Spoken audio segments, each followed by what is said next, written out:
Hello, everyone. Thank you for joining us today. Today on Perspectives, if you followed the recent health story on U.S. Defense Secretary Lloyd Austin, you may remember mysteriously he was not available for duty, and his chain of command up and down were not aware of his status or location.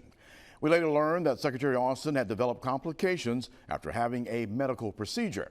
Now, the procedure was done after the secretary was diagnosed with prostate cancer. He spent 2 weeks in the hospital at Walter Reed following complications from his surgery.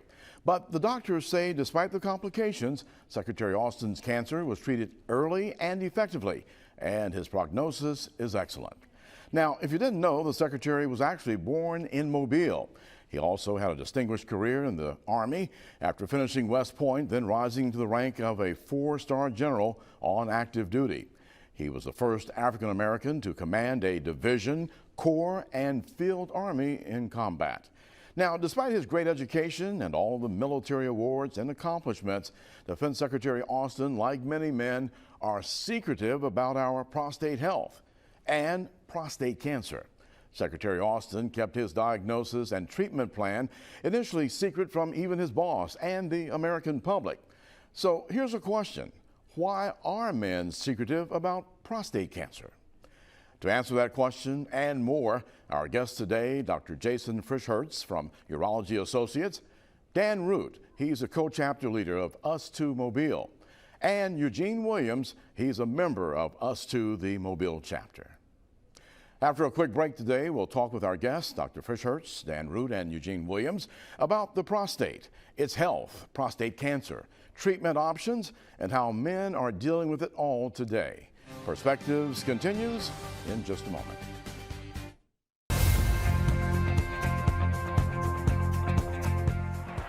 Welcome back. Our guest today, we're talking about the prostate and opportunity to share information as well as hopefully encourage some other men.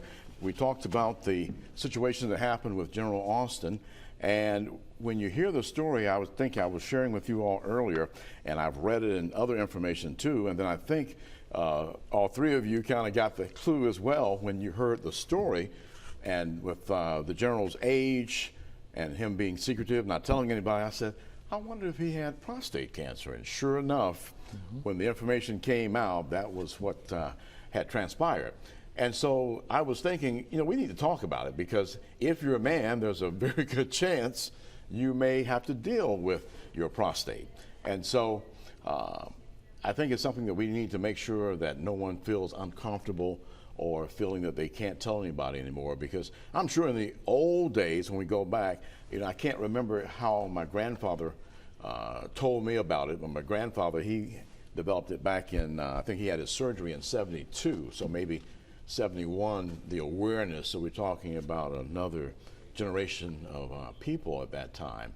And so today, though, with all of the options and the information and young doctors like you, Dr. Frischhertz, being in there, we need to find a way to make this not a situation of keeping secrets. Let me tell you first, I guess we can start with you, Dr. Frischhertz. Did you think of anything when you heard the news story? Did anything come to your mind? Well, just based on his age, that's most common thing that I would expect with that. With the kind of secrecy behind it, I would have assumed it would have been something kind of more dangerous like cancer. Right. Obviously, cancer brings a dangerous connotation to it. But the difference with prostate cancer, it's a lot different from others. It's not as dangerous per se for the majority of men. But nevertheless, we still have a lot of gentlemen who feel ashamed for whatever reason, want to be or nervous about it, just don't want to share. And I completely understand that, but again, there's lots of new developing options. The paradigm has shifted so much from the time of your grandfather being treated, right, even from the time of when I started medical school to now. And that's right. How many years would that have been? So, 14 years. Okay, so in the last 14 years, even more incredible changes. Dan, when you heard the story, any thoughts come to your mind, and when did it come? How much information did you need to say, Well, about the same. Okay. It's age and the secrecy of you know, he didn't want to talk about it, so I figured, it's probably something to that effect. What year did you first have to deal with it? How? I was diagnosed in April of '05. '05, okay. And I had So a new generation, when you're talking 21st century, even though we don't say that much, but you're talking about 21st century medicine at that time. yeah, and I had robotic surgery in September of '05 All right. at UAB in UAB. Birmingham. Okay. Mr. Eugene, Yes, sir. what did you think when you heard the story? Did you think of it might be what we're talking about today that the general was addressing? Well, really, I was having a little problems, you know, and I went to the doctor to find out what was going on. No pains or anything like that. And he talked about it, and they said they're just going to take something and send it off and see what happened. So you got a biopsy done? Yes. Okay. Now, how many years ago was that for you? Well, 1997. Okay. And we're going to talk later and share with folks how long then you both are survivors. And so we're talking about 20 plus, so almost 20 for you, Dan? 18, No, over 20. No, it's 18 years, 5 months, and 20 days. Okay, and that means something when and you who's have counting? it. Yeah, You know? that sounds like your Air Force career. You had those days. All right, and of course with Eugene as well. Well, let's go back, Dr. Frischhurst, and talk a bit about what is the prostate and why should we be concerned about the prostate as a man? So the prostate is really a man gland that sits underneath the bladder. Its functionality is kind of understated for the size of it. It typically is about the size of a walnut. Now that varies greatly amongst men, but it mostly produces secretions that help with our ejaculate, and so the function kind of is limited to it. The problem becomes, though, is that it is our number one cancer in men outside of skin cancer. Right. It's our second leading cause of death in men. Cancer-related death in men. And so there is some thought that as the prostate continues to grow throughout our life, because it continues to get larger in every man, and that's not necessarily a cancer thing. That's just living. That's correct. That's Okay. living. It's normal kind of growth of the prostate. But at some point in time, there is change in those cells, and they kind of escape that normalcy, and that's where it becomes a problem. They start to steal nutrients from the normal cells and start to cause damage to the normal cells. And that essentially is what cancer is when you boil it down, right? The biggest issue with prostate cancer, and especially ones that we fight with, is there's not really any symptoms of prostate cancer until it's too late, right? So the best way to detect this is really by our screening protocols, having real conversations with your doctor, see what's the best option for you to move forward. Because if we're starting to have problems where we're developing symptoms, then we have to worry about, has this thing spread? When you look at it, does anything have to do with where it's located that puts it in a position of vulnerability? When you talked about the location of it, since it's something that Not necessarily. we can't touch or have any effect on. Right, so not necessarily. I mean, we as urologists still kind of abide by doing rectal exams. I know What a we lot call of the DRE. the DRE, Okay. the digital rectal exam. Right. As it implies, your physician is using a digit to insert it into the rectum to feel on the prostate. And a lot of physicians outside of urology have kind of gone away from that, and rightfully so. Their data and research shows that it's not as necessary for them to do, because essentially PSA testing kind of opens the door for you to be sent to a urologist. And what about with your technology today with X-rays and other type of scans? Is that possible to use as well, or the PSA is going to be your So best? that's a good question. Your PSA is still going to be our kind of screening. It's going to open the door to ask the question, is there something we need to be worried about, or is this something that we just need to watch? And we talked about what the DRE is. Tell us what the PSA is for those who may not be aware who are listening. Absolutely. So the PSA is a blood antigen. It's a test that we look for. PSA means prostate-specific antigen. It's a molecule that's really used for the liquefaction of seminal products, okay? And what we've found is as you have some kind of insult, injury, or trauma to the prostate, per se, you will leach out that PSA. So when I have conversations with my patients, the first thing I tell them is they come in with a diagnosis of an elevated PSA. They're worried they have prostate cancer. And the first thing I say is, let's stop. Right. PSA is not a marker of cancer. That's good. It's a marker of prostate tissue, right? Now, yes, it can be elevated in prostate cancer, but the vast majority of problems with elevations, especially kind of quick elevations, are not cancer. And I'm going to share, as we do every year, where we offer the free PSA test here at the station.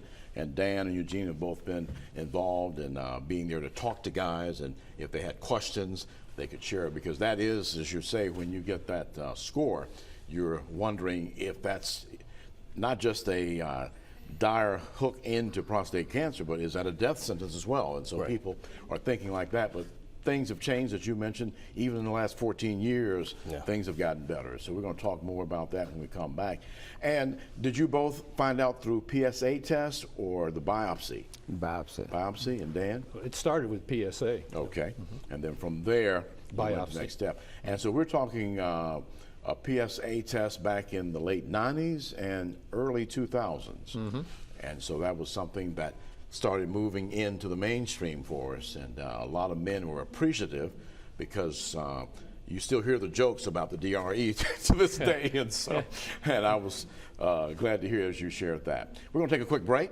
When we come back, we're going to talk more about that and hear some of the stories that Dan and Eugene may want to tell us about the men that you've been able to help throughout the years. All right, our very special guest today talking about prostate health here on Perspectives. We'll be right back.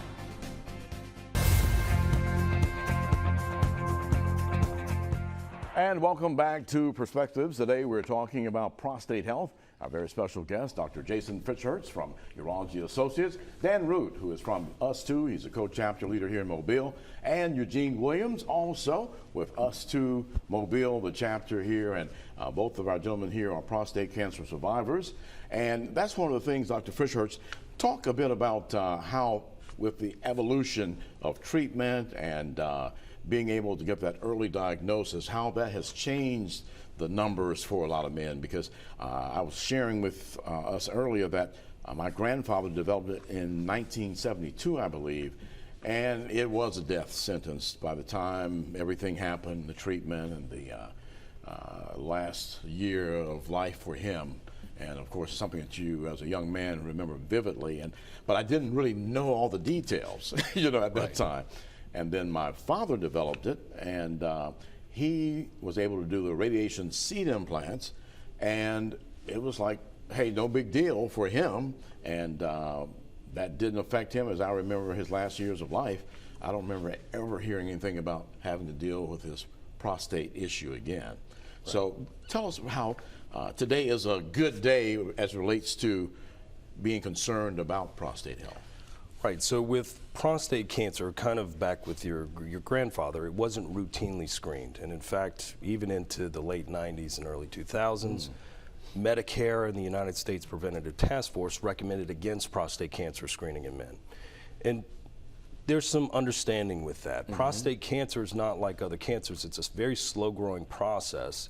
And the vast majority of men that will develop prostate cancer will develop a low-risk prostate cancer that may or may not ever need any treatment, nor know that they have prostate cancer.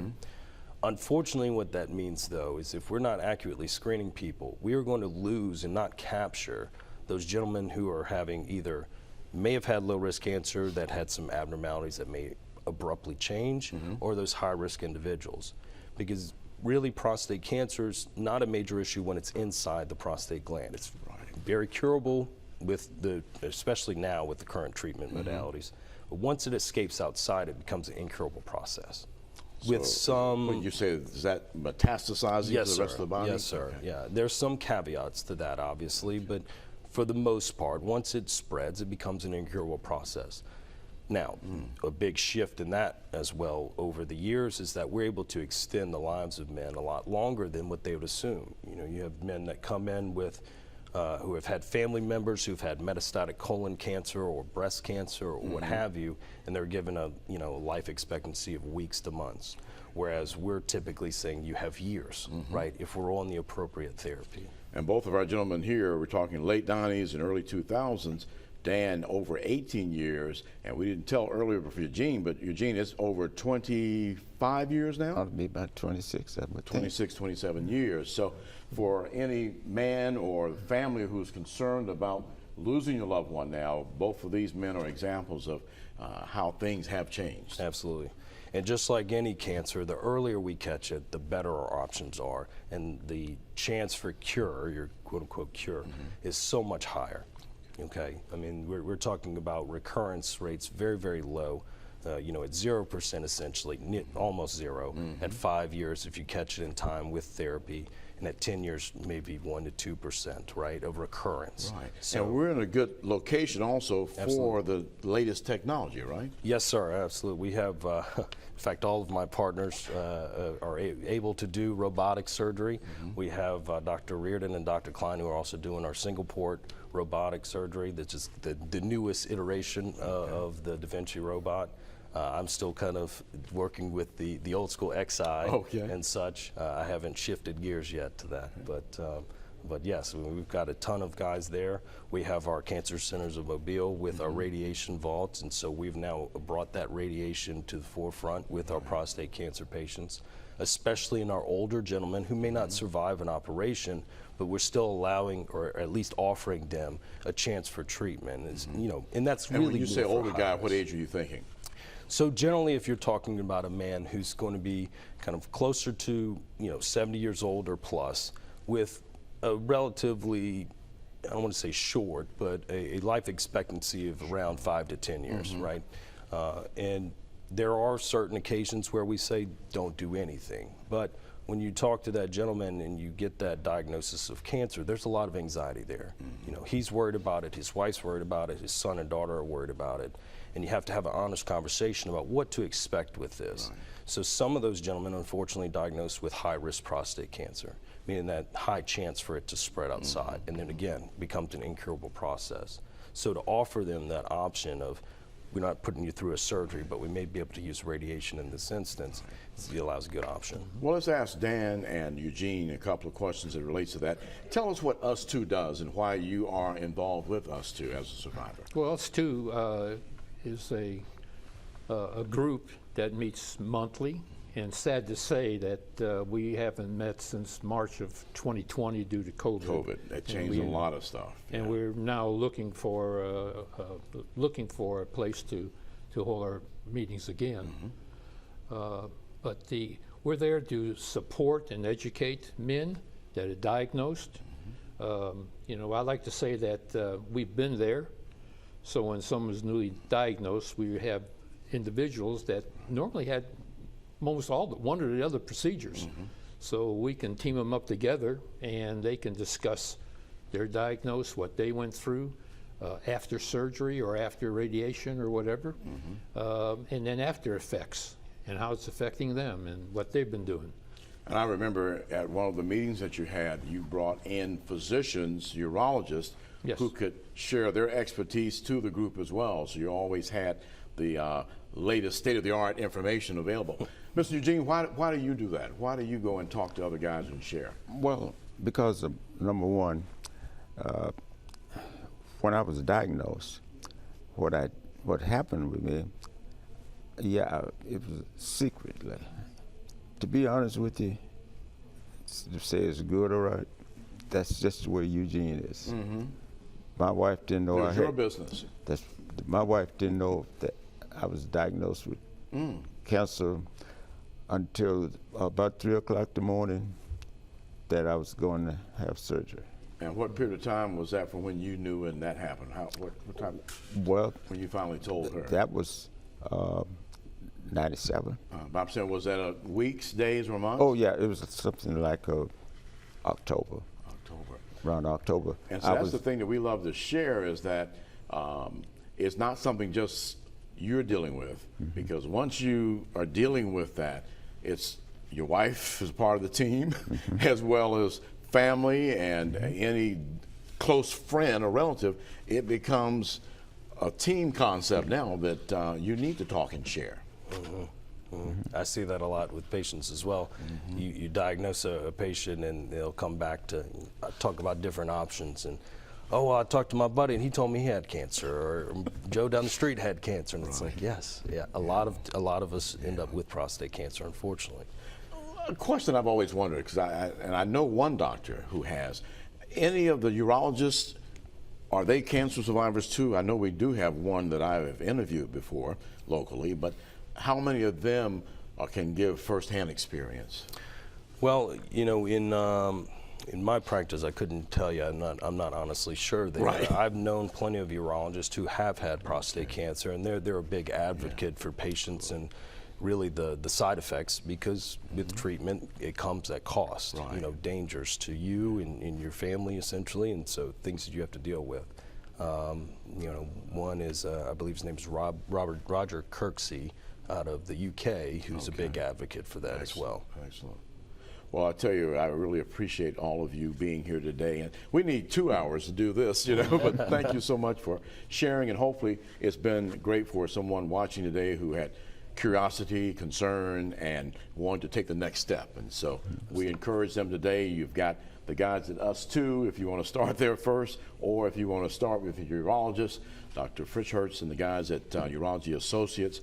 They are there available for you as well. There's the information. In fact, in Alabama, you can contact Urology Associates at that phone number. 4 locations in Mobile, 2 in Baldwin County, and 2 in Clark County as well. And there are also 4 on the Mississippi Gulf Coast. So you've got some options. And then there's the information for checking in with our guys at Us Too. Dan and the guys are working on a new place to start. And we want to say a quick shout out to our good buddy Dwayne Kent, who led the chapter here for years, and we keep Dwayne in our prayers, and we thank him for all those years of working and making a difference here in the local community. Well, we thank you so much, guys, and of course, more information on Perspectives. We'll see you next time. You have a great day.